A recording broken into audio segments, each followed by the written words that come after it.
E eu falei, nossa, vamos criar essa base de dados para organizar os leilões de imóveis do Brasil. Foi a minha primeira ideia, provavelmente minha primeira ideia de negócio.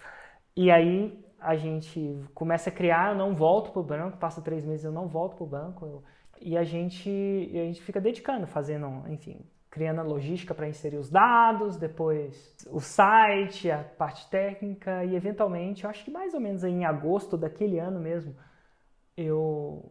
a gente meio que lança, entre aspas, né? Deixa o mercado. Eu lembro que não vendia nada, cara. O desespero foi batendo, eu falei, eu vou ter que voltar para o banco, e cada vez mais desesperado no sentido, essa parada não vai dar certo, eu vou ter que botar o rabinho entre as pernas e voltar a fazer o que eu fazia e tal. Eu tava meio consolado, até que eu vejo um vídeo na internet.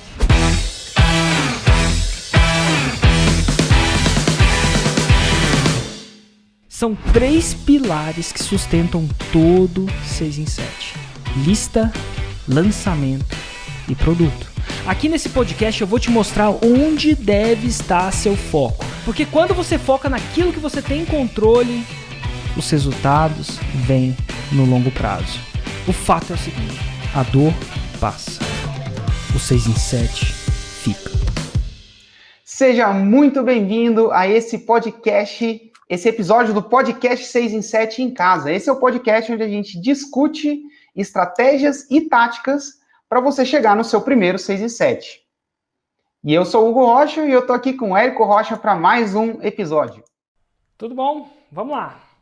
O episódio de hoje é um episódio muito especial, porque não sei se o Érico sabe, né? Não sei se você sabe. O Érico sabe que esse ano de 2020 faz 10 anos que a gente fez o nosso primeiro 6 em 7. Você lembra de quando foi o primeiro 6 em 7, Érico? Eu não lembro quando chegou aos 100 mil reais, mas eu lembro que eu abri carrinho dia 23 de março de 2010. E foi exatamente, e eu não sei exatamente quando chegou aos 100 mil reais ou alguma coisa do tipo, mas eu lembro que foi em 7 dias que foi até mais de 100 mil reais, se não me engano foram 150 ou 170 mil, eu não me lembro ao certo, mas foi incrível. O mais interessante disso tudo é que, na verdade, foi muito mais do que isso, porém, a gente usava um gateway de pagamento que não entendia muito bem desse negócio que a gente fazia, negócios online, então ele estava acostumado com o produto físico, e quando ele viu entrando aquela quantidade de pessoas, vamos dizer assim, comprando o nosso produto, e como ele não entendia o nosso produto, ele cancelou muitas das vendas com medo de ser fraude. Olha que louco, eu nunca tinha feito tanto dinheiro em tão pouco tempo, então isso criou um certo sinal de fumaça no gateway de pagamento da época, ele ainda cancelou, mas mesmo assim a gente ainda fez um 6 em 7, que foi muito massa. E uma coisa que você estava falando desse negócio do gateway de pagamento é tão engraçado que eu estava lá, né? E eu lembro, isso foi uma coisa que a gente antecipou, que quando a gente estava fazendo o lançamento, a gente, cara, a gente está dando o nosso melhor, a gente vai fazer o 6 em 7 e tudo mais. E eu peguei e liguei para o gateway de pagamento antes de abrir o carrinho e avisei. Falei, olha, cara, tudo bom, eu sou o Hugo, tudo tananã, tá acontecendo isso, a gente tá fazendo uma campanha, que é um lançamento de um produto, é bem provável que tenha um pico grande de vendas, porque isso foi uma coisa que a gente antecipou, a gente falou assim, o Gateway vai estranhar, porque a gente nunca vendeu nada, de repente vai vender muito, e aí eu falei com eles, e eles falaram, eu falei, tem alguma coisa que eu possa fazer, que eu possa me adiantar, pra gente não ter problema com relação a isso? E aí a atendente, não senhor, não tem problema nenhum, tá tudo bem, você vai vender assim assado, tá bom, anotei, e dito e feito, a gente vendeu. Você lembra quanto foi que a gente vendeu? Quanto que eles cancelaram?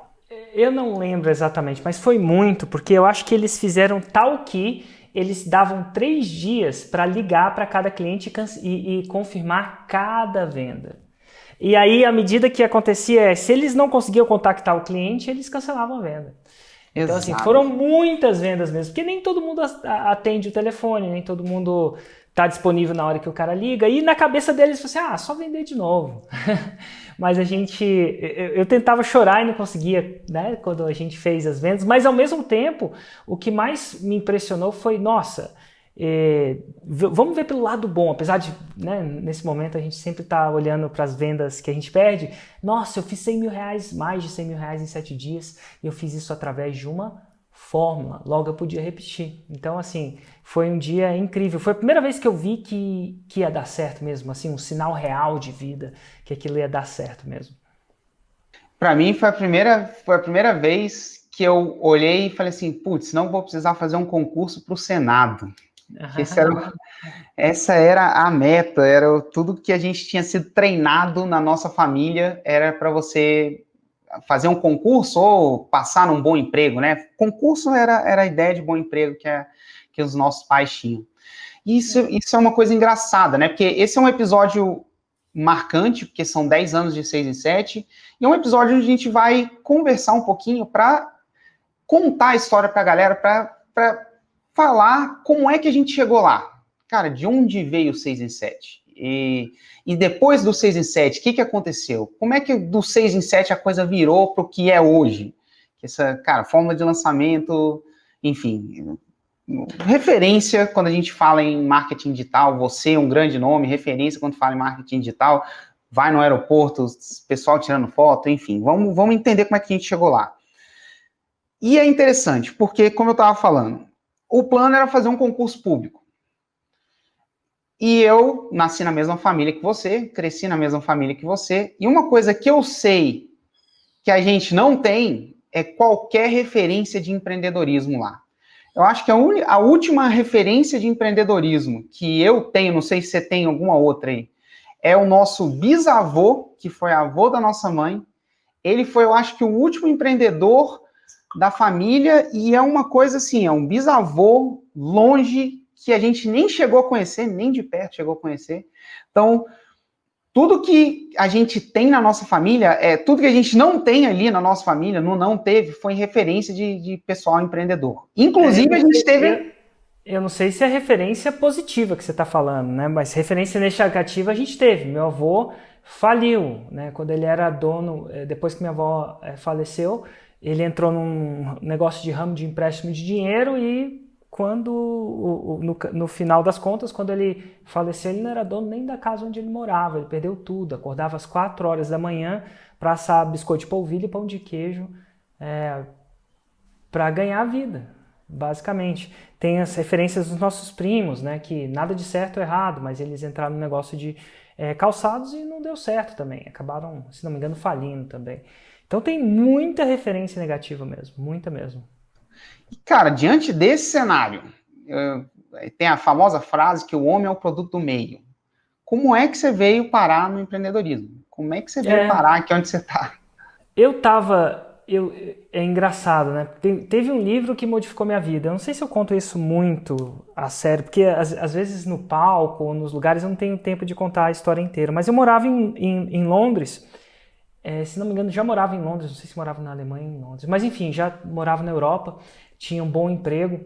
E uma vez eu fui passar férias no Brasil visitar um amigo meu de faculdade. Nesse amigo meu de faculdade, ele me deu um livro que chamava Pai Rico, Pai Pobre. E algumas pessoas já conhecem esse livro, ele é bem conhecido. Ele conta a história de um cara que tinha acesso a um que ele chama de pai rico, não era o pai biológico dele, mas enfim, era um cara que ele tinha muito contato e mentorava ele, chamava de pai rico, e um pai pobre. E o pai pobre era super estudado, PhD, professor de universidade, mas sempre estava ali correndo atrás de pagar os boletos. E o pai rico não tinha estudo nenhum, e o pai rico não tinha estudo nenhum e era rico, basicamente. Então, assim, isso quebrava um pouco do paradigma que para você ter riqueza você precisava de muita educação. Tinha uma educação diferente. Eu li aquele livro, parecia que foi um tapa na minha cara. Mas eu lembro que logo depois a gente voltou para Londres ou para a Alemanha, para a Europa. Faz tempo essa parada, gente. E aí a gente foi visitar a família, olha, chama Host Family, da Juliana na Dinamarca. O que acontece? A Juliana, minha esposa, fez um intercâmbio na Dinamarca, onde ela ficou 1 ano lá. Um programa, se não me engano, do Rotary para estudantes e tal. E ela ficou em 3 famílias. Das 3 famílias, que era o processo do programa, uma, entre eu e você, só entre a gente aqui, eu acho que ela não gostava muito dessa família não. Porque a gente sempre voltou lá e a gente nunca visitou. Mas 2 dessas famílias ela gostava demais. Gostava de muito mesmo. E eu lembro que logo depois de eu ler esse livro, eu estava lá na Dinamarca, eu não sei se eu estava passando Natal lá ou algum tipo de feriado, mas eu tive a oportunidade de conhecer a família de que ela ficou, né? A família, enfim, que hospedou ela lá. Ela chamava eles até de pai e mãe, eu acho que faz parte desse programa do Rotary, de alunos. E é só que uma família era bem de vida, nada de errado. E o pai era advogado, a mãe, enfim, trabalhava em casa, mas eles eram bem. Só que a outra família era muito rica. Ou pelo menos muito rica, porque eu acredito que é o standard. Por exemplo, uma família que abre uma garrafa de vinho de mais de mil dólares, por exemplo, para mim, naquele estado, é uma família de... Enfim, parecia muito rica. Nada... Para mim, até hoje, isso é bem rico, queria dizer. Imagina, se abrir, eu acho que eu não tirava rolha Mil por uma garrafa, $1.000, Então, assim, tinham várias coisas, e eles eram muito... Agora, o mais interessante é que era a família das pessoas que eram normais, assim, de classe média. Eu não diria que era pobre, não.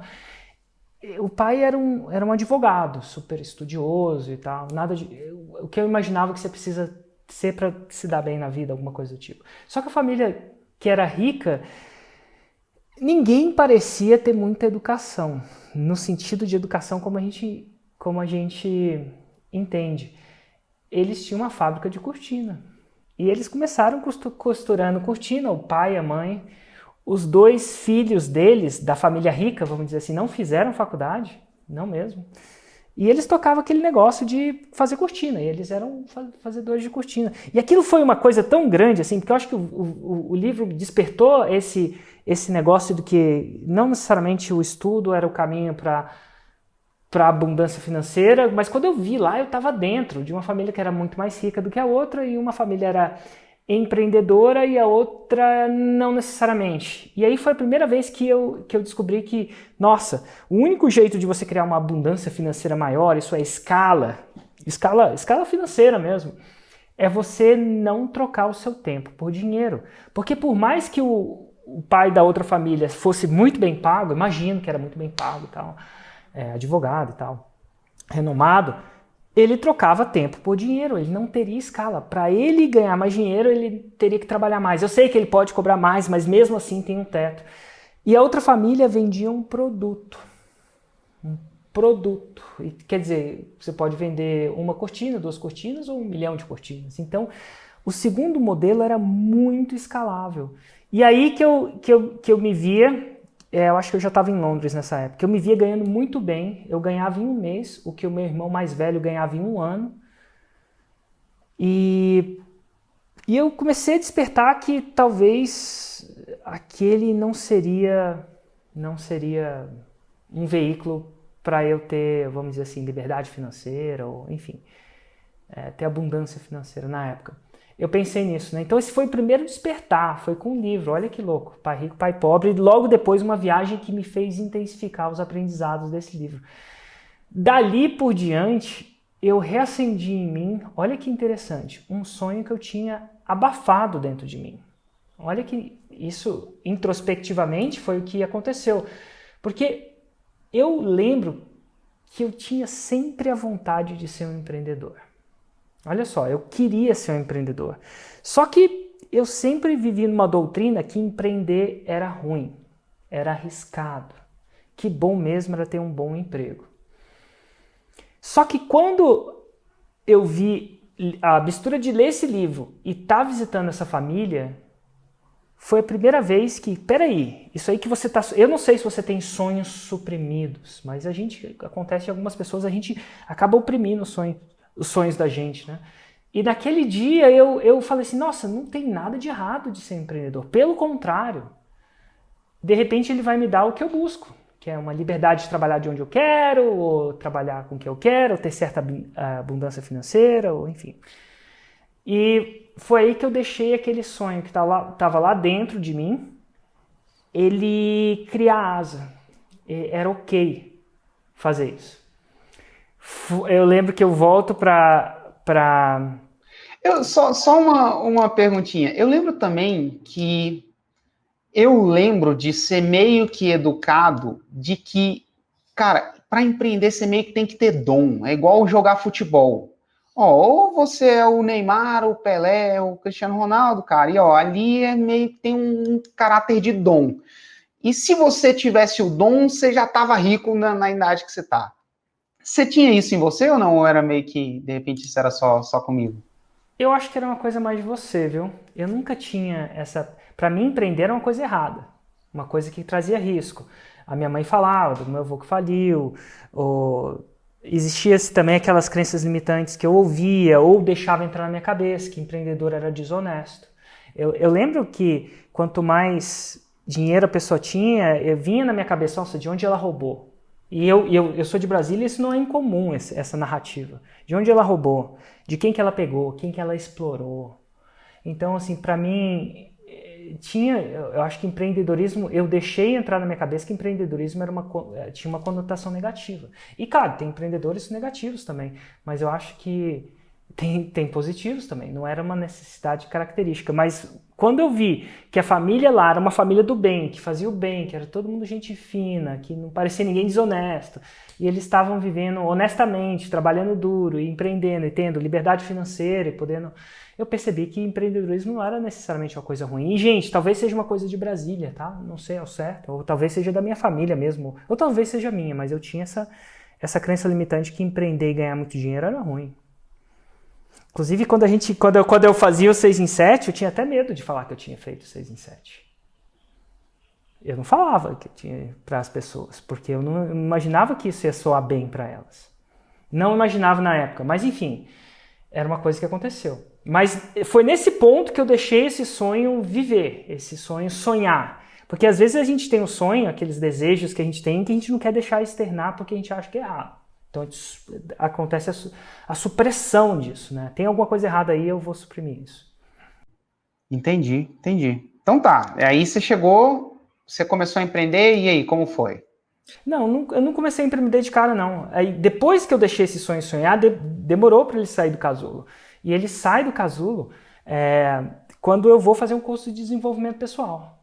Naquele curso já tinha uma sementinha plantada. Pô, o que você quer mesmo é empreender, né? Só que o que você está fazendo é diferente de empreender. Então, nesse curso, que foi lá em Londres, se não me engano foi em 2005, não sei. Bom, foi lá em Londres e eu começo a entender que se eu não empreender, se eu não mudar o rumo da minha história, eu vou ter a vida do meu chefe. No curso a gente faz uma espécie de visualização e eu visualizo que em 10 anos, olha que interessante, hoje eu seria o meu chefe lá, no banco. 10 anos depois, né? 10 anos depois. E aí, só que aquela vida do meu chefe não é a vida que eu aspirava, nada de errado. Meu chefe era um cara legal, fazia um trabalho, mas não era uma coisa que eu aspirava. Eu não tinha tesão por fazer aquilo. E, sinceramente, eu não só não aspirava, eu não queria ter a vida do meu chefe. Nem nada. E aí, naquele curso, vem para mim uma visualização, cai a ficha, vamos dizer assim, que se eu fizer isso por 10 anos, pelos próximos 10 anos, eu vou fazer por 10 anos alguma coisa que eu não gosto para me tornar quem eu não quero. E eu tenho só uma vida. Pelo menos é o que eu acredito. A última pessoa que ressuscitou fez isso há mais de 2020 anos atrás, mais ou menos. A última pessoa que deu notícia que ressuscitou foi mais de 2.000 anos atrás. Então eu falei, cara, eu tenho só essa vida, daqui a pouco eu tô com menos energia, menos vitalidade, e eu vou jogar essa parada fora. Não, acabou, eu saio de lá e vou com a certeza que eu vou pedir demissão.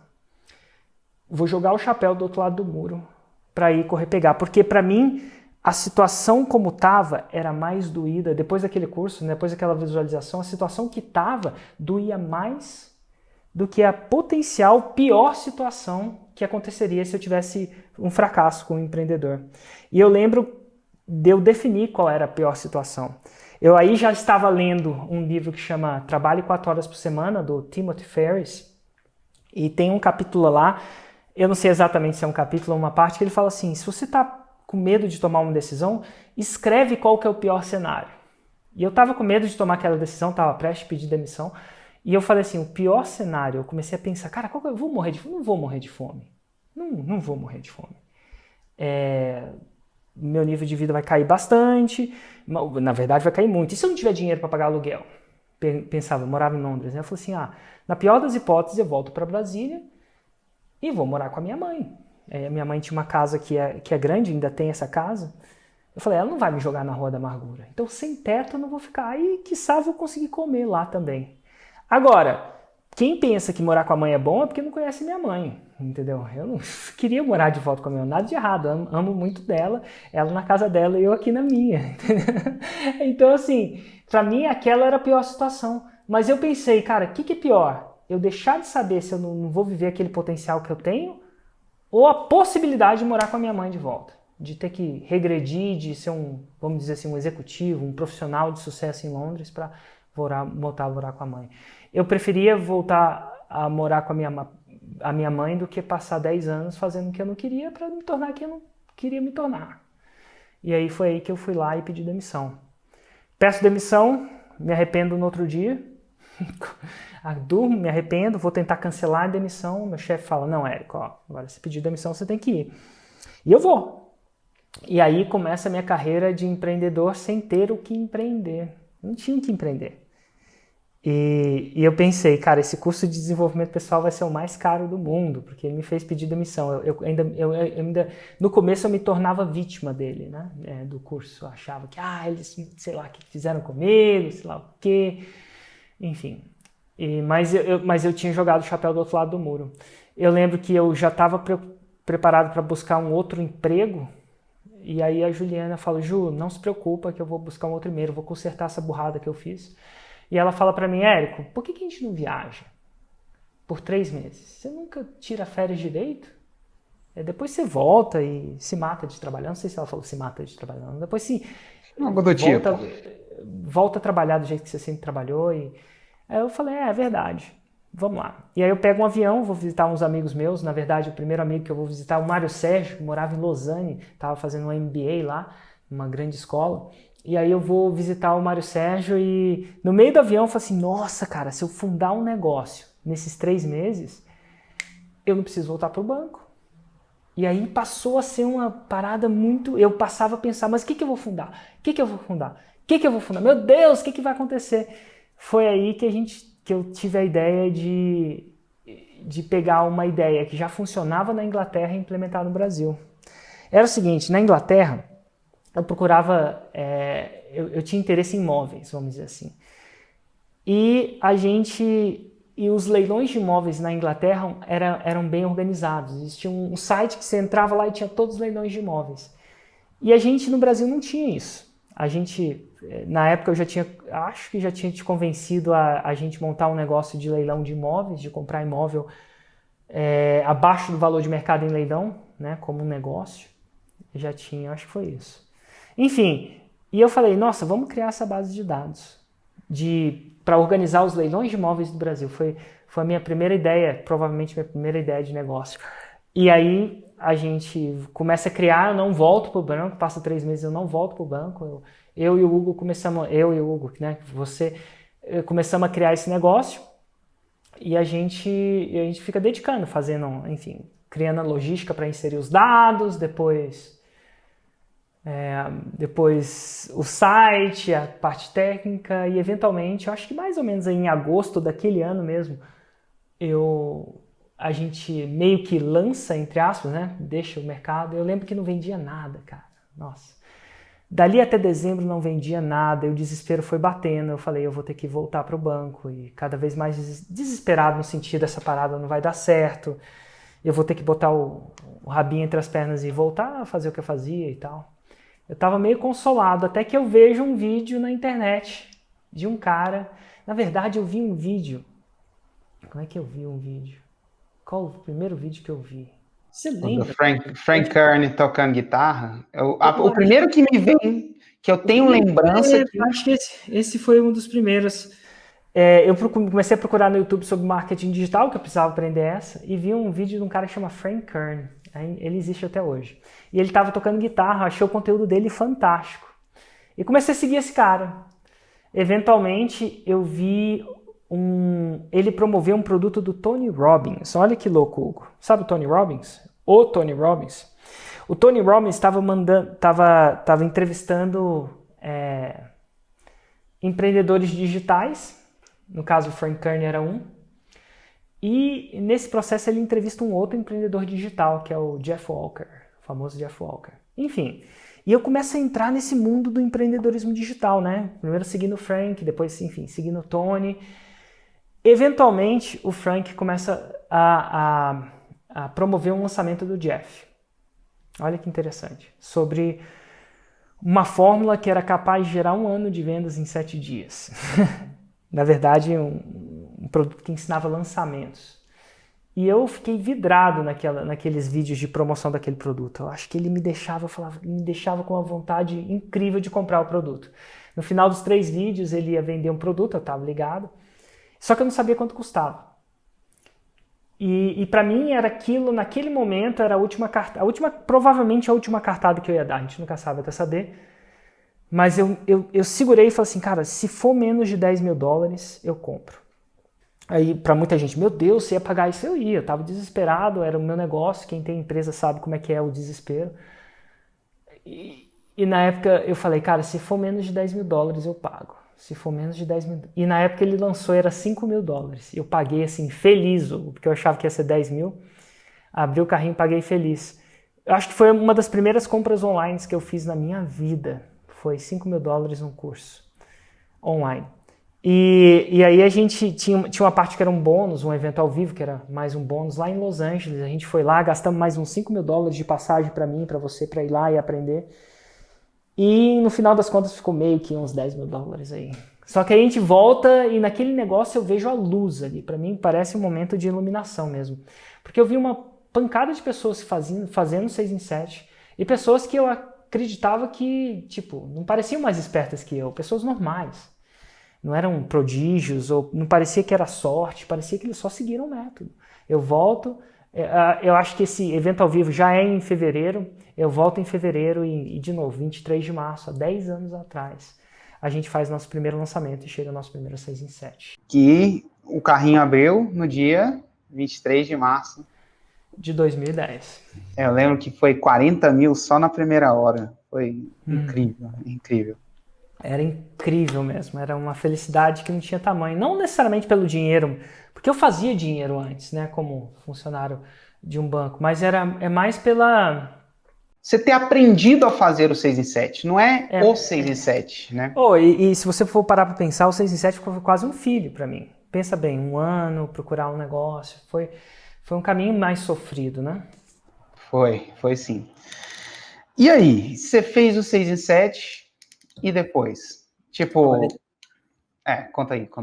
Depois primeiro foi um processo da gente pensar, eu pensava a seguinte coisa, mas se nesse primeiro curso que eu comprei, eu já aprendi tanta coisa, aprendi a fazer $100 mil em 7 dias, imagino que tem no mundo que ainda não sei.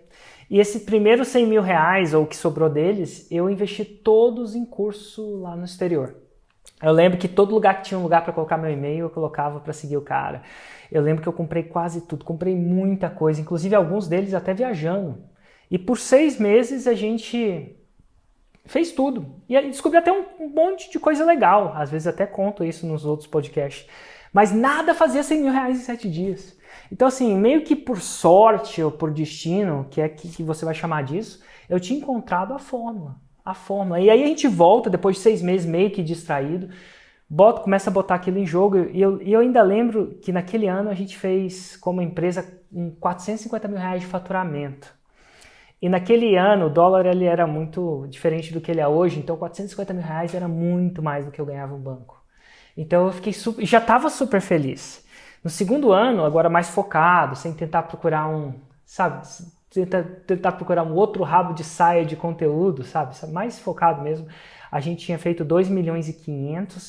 E eu não lembro quantos funcionários a gente tinha com 2,5 milhões, mas era eu, você e talvez mais uma funcionária no suporte. Tinha um programador terceirizado, que era o que dava manutenção no site lá do ProLeilões, eu lembro. E eu acho que era isso. Era nós dois, um suporte, e uma pessoa terceirizada para dar manutenção no software. Total, enfim. Então era pouca gente. E ao mesmo tempo foi muito bom. Então a gente foi e fez acontecer. Até que chegou uma hora que não precisava muito mais de mim. Eu sentia um pouco ocioso no projeto. Porque, enfim, já estava rodando. Mas nisso aí, como é que você estava? É isso que eu ia perguntar. Você estava em Londres? Na verdade, eu volto para o Brasil. Eu falei que depois de tanto tempo em Londres, eu acho que eu fiquei uns 8 anos lá, eu falei assim, meu, eu volto pro Brasil e falo assim, eu não quero passar mais um inverno aqui. Eu peguei birra do inverno. E, e foi. E aí eu voltei pro Brasil, fui morar na praia, fui morar em Balneário Camboriú, porque minha sogra morava lá e eu imaginava que ela ia me ajudar com o nosso filho e tal, claro, né? Fez sentido e eu comecei a ficar um pouco entediado, de verdade. Os primeiros 6 meses foram fantásticos, eu só ficava surfando ali naquela praia da Avenida Atlântica, aprendi a surfar. Mas depois começou a ficar entediado. É engraçado que veio uma pequena depressão, sabe? Mas enfim, eu tava lá em Balneário, me sentia um pouco entediado, de verdade, e aí eu falei assim, nossa, dá para fundar um outro negócio. Foi aí que minha esposa falou, Érico, eu não queria fundar um outro negócio só por dinheiro. Eu lembro que tinha uma colega minha lá dos Estados Unidos que queria que eu lançasse os cursos de mercado financeiro no Brasil, é uma coisa que dá muito dinheiro para quem conhece. E, cara, só um pequeno adendo aí, só para. Primeiro, ela tinha um método que dava certo, só para colocar um pouco mais de contexto nessa oportunidade aí, em teoria. Cara, ela tinha um método que dava certo, que já estava comprovado lá na Austrália. O nicho financeiro é um nicho muito grande aqui no Brasil. E a gente já tinha lista, porque estava na mesma vertical. Em teoria, comprar imóvel em leilão é gente que quer investir. Então, não era uma coisa que você ia começar a construir do zero, não, você já tinha a vertical. Já tinha audiência. Já tinha audiência para lançar e tinha oportunidade. E você não quis. Na verdade, inclusive tinha uma grande audiência. A gente já tinha até então uma lista de 700 mil pessoas interessadas em comprar imóvel abaixo do valor de mercado. Construída. E tipo assim, não é a lista que a gente pegou, as pessoas fizeram o cadastro elas mesmas. Então, do dia para noite eu podia fazer um 6 em 7, que está um 7 em 7. Então, assim, só que o fato é o seguinte, lá no banco eu já tinha dinheiro. Não é que eu era rico, mas eu já tinha dinheiro. Já era para mim uma parada. Dinheiro, eu já não estava fazendo aquilo por dinheiro, porque dinheiro por dinheiro eu não teria saído do banco. Eu já ganhava mais do que eu gastava. Ganhava em um mês o que meu irmão mais velho ganhava em um ano. Então, assim, eu já não estava procurando uma coisa só pelo dinheiro. Eu estava procurando uma coisa que fazia meu coração cantar. E numa dessas conversas com a minha esposa, ela vira para mim e fala, eu não sei se ela fala com essas exatas palavras, mas ela fala alguma coisa do tipo, Érica, eu sei o que faz o seu coração cantar. Eu sei o que você gosta de fazer. Eu falo assim, se você sabe, me diz. Ela falou assim, cara, você gosta de falar de marketing. Eu falei assim, como assim, Ju? Fala, você fala disso com todo mundo, cara. Até com o porteiro. Você fala de 6 em 7, de marketing. Todo mundo, com meu pai, com a empregada, com seus amigos. Por que você não fala disso com alguém que quer ouvir? E aí, Hugo, me veio na cabeça, assim, aconteceu um monte de coisa em um segundo, porque era verdade, eu tentava falar para as pessoas sobre essa oportunidade, principalmente as pessoas que eu gostava. Só que ninguém queria ouvir. Engraçado, né? Eu não sei se eles não acreditavam, não sei se eles achavam muito estranho, mas ninguém queria ouvir. E eu insistia, porque eu gostava deles. Eu queria transformar essa realidade deles. Só que eu falei, mas peraí, se eles não querem ouvir, deve ter alguém que queira ouvir. E foi aí que a gente decidiu, eu lembro que a gente decidiu de fazer o nosso primeiro lançamento para ensinar o que hoje viria a ser a fórmula de lançamento, né? Então a gente juntou e fez um lançamento semente. Isso é, um lançamento em forma de webinário. A gente convidou as pessoas, você convidou as pessoas do Pro Leilões, né? Tipo, os nossos clientes do Pro Leilões. Eu lembro que a chamada era alguma coisa do tipo assim, você gosta do marketing do Pro Leilões, que é a nossa empresa, né, de informação de leilão de imóvel? Se você gosta dele, quem faz o marketing é o Érico, ele vai dar uma aula sobre isso. E aí eu dei uma aula e eu lembro que naquele dia a gente vendeu 53, eu até lembro até hoje, 53 vendas do curso, né, do que, né, virou a fórmula de lançamento. Foram 53. E eu lembro que era 53 porque eu liguei para cada um deles. É engraçado, né? Liguei para os 53. Então eu lembro que era 53. E aí foi massa, porque a gente ensinou aquilo para 53 pessoas e elas começaram a ter resultados. Dentre aqueles 53, tem várias pessoas que hoje são muito conhecidas. Ah, é? Tipo, eu lembro da Cris Cris Franco. Vinícius Possebon, do Queima de 48 Horas, não sabia nada, era um personal trainer. Eu lembro que ele não tinha nada na época, né? Uhum. Vitor Damasio, Sandro San, quem mais? Tá aí até hoje. Chaves, grande É, do ensino de inglês. é Então, assim, verdade. tinha muita gente que estava lá. E hoje é um grande e começou com aquela sementinha. E aí eu comecei meio que me viciar na fórmula, porque eu via que aquilo trazia resultados reais. Hugo, hoje, É né? tão louco que você falou todos esses nomes que estão aqui até hoje de uma turma de 50 pessoas. Tipo, não é uma turma de 1.000 pessoas que aí a estatística ia ajudar, né? 53. É muito louco. 53 pessoas se tornaram milionários. Desculpa, de 53 pessoas, essas pessoas venderam mais de múltiplos 7 dígitos. Elas venderam mais de milhões com exato aquilo que ela aprendeu. E eu tenho muito cuidado que as pessoas não veem fazendo milhões, parece até muito bom demais para ser verdade. Quando eu falo 6 em 7 já parece bom demais para ser verdade. Imagine quando eu falo que essas pessoas venderam múltiplos milhões. Inclusive, é por isso que eu criei o podcast Faixa Preta, que a gente vai mostrar. Eu estou entrevistando, agora a gente vai fazer uma espécie de iniciativa para entrevistar vários faixas pretas. O que é faixa preta? É aquele que conseguiu vender 2 milhões no ano passado, pelo menos. Então eu estou entrevistando essas pessoas para pessoas se inspirarem para saber que elas podem. E outra iniciativa que eu estou fazendo agora, eu comecei recentemente, mas eu acredito que não vou parar não. No meu grupo de Telegram do Galera Raiz, todo dia, eu quase todo dia recebo um testemunho de alguém que fez em 6 em 7, inclusive nessa pandemia. Olha, inclusive na pandemia, várias pessoas me mandam testemunhos que fizeram 6 em 7. E eu estou postando um testemunho diferente por dia durante a pandemia, olha só, de pessoas que fizeram 6 em 7 durante a pandemia. Mas no Galera Raiz, que é esse grupo de Telegram, não só eu posto conteúdo, né, de valor, como também posto um estudo de caso diariamente. E o mais importante, recente, sobre isso. Então, assim, quando eu comecei a ver aquele quantidade de pessoas... Então, só para deixar claro aqui, antes de você ir para a próxima, você está postando lá um estudo de caso, você está postando durante a pandemia, só que o 6 em 7 também aconteceu durante a pandemia, durante a quarentena, o que quer que a galera quer. Correto. Beleza. Desde que começou... Não é tipo o negócio que aconteceu 2 anos atrás e você postou agora. De jeito nenhum. Não é um negócio que aconteceu há 2 anos atrás, durante agora. Porque eu quero... Naquela época, as pessoas já não achavam que era possível, mas agora a gente tem muita prova, né? Então eu procuro não só dar conteúdo, mas mostrar que é possível também. Que não é só possível para mim, mas para pessoas comuns. E isso acontece uma vez por dia.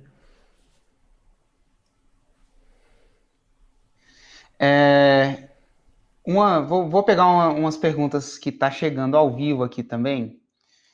Como o Érico, vamos falar o seguinte, lá no começo, nos primeiros 6 em 7 ali que você fez, você era iniciante no assunto, você era iniciante. Como é que você fazia, se você era iniciante, você tinha pouco tempo de experiência, enfim, tudo mais, como é que você fazia para saber onde é que você tinha que melhorar, o que estava dando errado, o que estava dando certo? Nossa. Como é que você se orientava? Assim, a fórmula, ela tem pilares muito bem definidos. Né? O primeiro pilar é a audiência ou lista. O segundo pilar é o lançamento. O terceiro pilar é o produto. Então, se você for falar, se você estiver pensando no mundo 6 em 7, ou você está falando do produto, ou você está falando do lançamento, ou você está falando da criação da audiência. Então, dá para sempre melhorar nos três. Por exemplo, na criação da audiência, você pensa em tamanho, né, mais audiência e qualidade, sem perder a qualidade. Então, eu sempre pensava, como é que eu aumento a minha audiência sem perder a qualidade dela? E é essa pergunta que me guiava a melhorar. Se eu tinha 1.000 pessoas vendo meu lançamento, eu pensava, como é que eu faço para ter 2.000? Sem perder a qualidade. Então, essa era a pergunta. No lançamento, a pergunta era diferente. O lançamento é um processo de venda, onde entra um monte de pessoas que são curiosos e a gente filtra os comprometidos. Então, há um processo que a gente chama de conversão. Então, eu pensava, para melhorar um lançamento, como é que eu penso? Eu penso, e aí eu quebro o lançamento. Lançamentos são gatilhos, a gente fala muito isso, mas são gatilhos mentais em sequência. E eu não quero entrar muito no assunto, porque a gente tem outros episódios que explicam isso com mais detalhe. Mas eu pergunto, como é que eu posso intensificar, como é que eu posso melhorar o processo de conversão? Geralmente a resposta é fazer os gatilhos mentais mais intensos. Como é que eu posso intensificar isso? E se isso pareceu muito louco para você, vai ter outros episódios que vão explicar isso. Mas, e produto é sobre fazer o cliente gerar resultado, Hugo. Como eu consigo explicar isso de uma forma mais clara? Ou como eu consigo inspirar ele a fazer o que tem que ser feito? Porque eu não posso fazer flexão para ele. Então, essas são as perguntas que desde lá eu me pergunto. E desde hoje eu me pergunto a mesma coisa. E é por isso que hoje a gente gera muito mais resultado. Porque depois de 10 anos ensinando isso, a gente descobriu um monte de coisa que torna o ensino mais eficiente. Tinha algumas coisas que tornavam o ensino mais complicado. Então, a cada ano, nós regravamos a fórmula. É uma outra versão, onde a gente adiciona... Claro, a estrutura fundamental é a mesma, mas a gente adiciona contornos, equipamentos... É tipo um carro, a estrutura é a mesma faz um bom tempo. É um motor, uma caixa de embreagem, uma caixa de marcha e roda. Mas a gente vai melhorando a aerodinâmica, colocando airbag, fazendo aquilo para deixar aquilo mais potente. Então é assim que a gente faz, se perguntando como a audiência, mais e melhor, como eu faço mais e melhor, conversão, como eu aumento a conversão, isso é como eu intensifico os gatilhos, e em termos de produto é como eu faço para que mais alunos cheguem ao 6 em 7. E complementando uma coisa, principalmente, eu não sei se isso é meio natural pra gente, mas eu percebo ao interagir com as pessoas que às vezes isso não é tão natural assim para as pessoas, logo de cara, é que lá quando a gente era iniciante, além de estar ali aplicando e olhando, uma coisa que a gente fazia, cara, a gente estudava a fórmula como se a vida dependesse daquilo, e meio que dependia, né? Então, por mais que a gente ainda não tivesse lançado, cara, eu acho que se perguntasse de fórmula de lançamento naquela época, a gente meio que já podia dar uma aula de fórmula de lançamento de tanto que a gente estudava, para entender. E aí eu acho que quando você para e estuda, porque, cara, a fórmula é bem redondinha. Quando você para, estuda e entende como é que funciona, quando você executa, fica mais, digamos assim, eu diria mais, fica mais simples você olhar o que você fez e você ter a noção, cara, ó, eu errei aqui, isso aqui, ou eu errei, ou para melhorar, eu preciso melhorar nesse ponto, na audiência, ou, será que é a hora do produto? Não, ainda não é, e tudo mais. Então... é uma coisa que... E é engraçado, né? Auditar, né? Você audita você mesmo. Você olha o que devia ser feito e vê o que você fez. E eu acho que a diferença do Érico hoje para o Érico daquela época, Hugo, e alguns dos alunos podem até se identificar, que naquela época eu fazia uma coisa de cada vez. Então eu procurava, agora eu vou focar na audiência. Aí eu focava na audiência, deixava o lançamento do produto, vamos dizer assim, de lado ou não focado. Aí às vezes eu focava no produto. A única diferença do Érico agora para o Érico daquela época é que agora com a equipe eu consigo focar nos 3 ao mesmo tempo. Porque eu tenho, assim, quando você chega à faixa preta, a gente vai discutir isso muito no podcast Faixa Preta, se você nunca ouviu digita aí no YouTube, podcast Faixa Preta, que você vai ver. Quando você chega na faixa preta, a velocidade de performance melhora porque você consegue ter equipe. E quando você tem equipe, você consegue focar em mais áreas ao mesmo tempo. Coisa que um faixa marrom, isso é um 6 em 7, que ainda não tem uma equipe, alguma coisa do tipo, não consegue. Então, é aí que a gente ganha velocidade, né? Eu acho que... eu costumo dizer que o sonho... Eu falo muito do 6 em 7, esse é o podcast 6 em 7. Mas, se você estiver procurando trilhar, eu aconselho você não parar no 6 em 7, não. Porque eu acho que a vida começa a modificar de verdade, não é quando você faz 100 mil reais em 7 dias. É quando você chega à faixa preta. Eu falo isso muito para os meus mentorados do programa Insider. Eu não estou aqui para levar vocês ao 6 em 7. 6 em 7 é só um caminho. Eu tô aqui porque eu aspiro que você chegue à faixa preta. Porque é lá que você vai ganhar super velocidade nesse processo. Entendi. Se essa é a aspiração, por que você chama a pessoa para o 6 em 7? Chamar o 6 em 7 ela é a sua chamada principal. Eu chamo para o 6 em 7 porque se eu falasse que eu tô dando um curso que ensina a fazer R$1 milhão em 7 dias, muitas pessoas... aí que elas não acreditariam. Eu tenho 65 pessoas, faixas pretas, que eu pessoalmente estou num grupo, né? Pessoalmente mentoro e orquestro um grupo de mastermind. Então eu tenho pelo menos 65 provas, fora os faixas pretas que não são mentorados por mim, ou não seguem algum grupo meu. Eles só fazem faixa preta e seguem o negócio dele. Mas eu acho que ia ser uma promessa muito boa. Se eu falasse isso de verdade, aí que as pessoas não iam acreditar. Então, eu uso uma mínima promessa viável. Eu acho que o 6 em 7 já é o suficiente para a pessoa começar. Já é grande demais para ela. A pessoa que ouve o 6 em 7, ela já é grande o suficiente, mas ela consegue talvez acreditar. O 7 em 7, se eu falasse que era possível logo de cara, eu acho que eu espantaria muitas pessoas que têm o potencial de chegar lá. Você dá uma meta que é muito alienígena para alguém. Então, é um processo que eu introduzo, até fora, na fórmula eu não costumo falar do 7 em 7. Eu introduzo mais em programas de mentoria, para que as pessoas... E assim, para você chegar ao 7 em 7, para você chegar à faixa preta, você precisa chegar à faixa marrom, que é o 6 em 7. Então, assim, é por isso que eu não logo de cara prometo o 7 em 7. E tem mais do que isso também, né? Então, enfim... Eu vejo que ele é um equilíbrio, é um marco que gera um certo equilíbrio entre se você chegou até ali, você tá no caminho para faixa preta. Tipo, enquanto você não tá, é um bom caminho para você mirar, porque se você chegar ali, ele não é tão fácil demais, ele não é nem fácil demais se você falasse, faça R$100 em 7 dias. Cara, R$100 em 7 dias seria fácil demais. Provavelmente o fato de você fazer não demonstraria que você está preparado para continuar. Nem é difícil demais para ser aquela coisa que a pessoa que está começando fala assim, olha aquele negócio, fala, cara, aquilo é inatingível. Ele é um... Para mim, eu vejo ele como um equilíbrio ali. Cara, se a pessoa rompeu, chegou ali, ela tá no caminho para continuar. E ao mesmo tempo, eu gosto de chamar a atenção que o que te leva ao 6 em 7 não te leva ao 7 à faixa preta. O que eu quero dizer é que não é você fazer o que você fez até chegar ao 6 em 7 que te leva à faixa preta.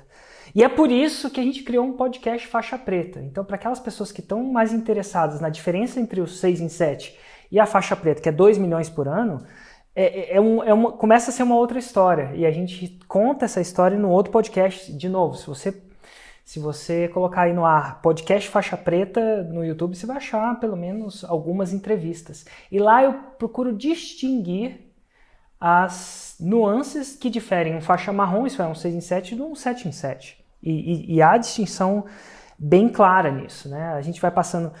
Não é o que fez você chegar à faculdade que vai te fazer ser um bom profissional, né? São diferentes fases da vida que você precisa de habilidades, desenvolver habilidades diferentes. É importante saber disso. Total. Cara, então a gente vai aqui para a última pergunta deste episódio, dos 10 anos aí do 6 em 7, desse podcast 6 em 7, onde a gente está comemorando aí os 10 anos do 6 em 7, que é a seguinte: nesses 10 anos, cara, você fez seu primeiro 6 em 7 e, enfim, passando 10 anos aqui para cá, você hoje é uma pessoa que formou, gerou uma infinidade, eu arrisco dizer que foram milhares de 6 em 7, apesar de não ter sido os 1000 ao mesmo tempo em cima de um palco, ao longo da sua história, você já gerou milhares de 6 em 7 aí, sendo bem, bem conservador. Ao longo desses 10 anos e depois de tudo isso que aconteceu, na sua opinião, qual que foi o maior desafio que você teve na hora de ensinar, de gerar 6 em 7 nas pessoas? Não o seu, mas fazer com que as pessoas gerassem o 6 em 7. Ainda tenho esse desafio. Esse desafio ainda é o maior.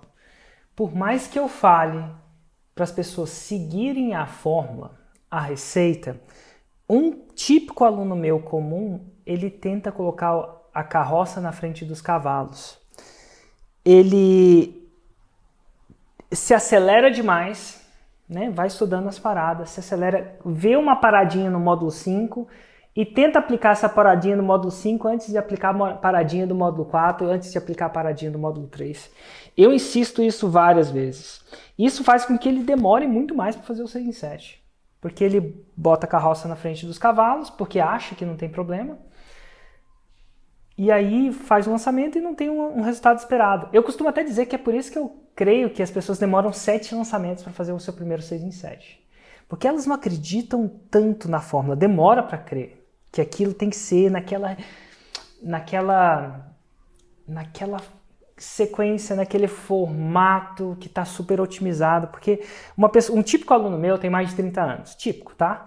E ele já teve sucesso, então ele acha que sabe melhor. E aí ele começa a empiriquitar, a improvisar, a adicionar receita, porque ele acha que o mundo mudou, que é isso e que é aquilo, e demora às vezes para ele sacar, e às vezes demora 1 ou 2 lançamentos para ele sacar que o que ele devia ter feito é exatamente o que está escrito lá, como está escrito lá, na sequência que está escrito lá. Nem 1 grama, tipo você fazer uma receita de bolo, nem 1 grama de açúcar a mais, nem 1 grama de açúcar a menos, nem 1 segundo a mais, nem 1 segundo a menos de forno. Então está muito otimizado e as pessoas não sacam isso. E até hoje eu falo isso para as pessoas, estou falando isso para vocês, e a chance são que num 747, naquele programa que eu tenho uma audiência ao vivo, não é incomum de encontrar um aluno lá que colocou a carroça na frente dos cavalos. Então esse é o meu maior desafio e ainda é fazer com que o aluno entenda a importância de executar a fórmula, pelo menos no começo, exatamente como ela foi designada. Show de bola, cara. Realmente é difícil mesmo. Eu vejo também esse desafio aqui dos bastidores. Bom, pessoal, é isso aí. Esse foi o episódio do podcast 6 em 7 aí, dos 10 anos do nosso primeiro 6 em 7. Um grande abraço e até o próximo episódio. Tchau, tchau.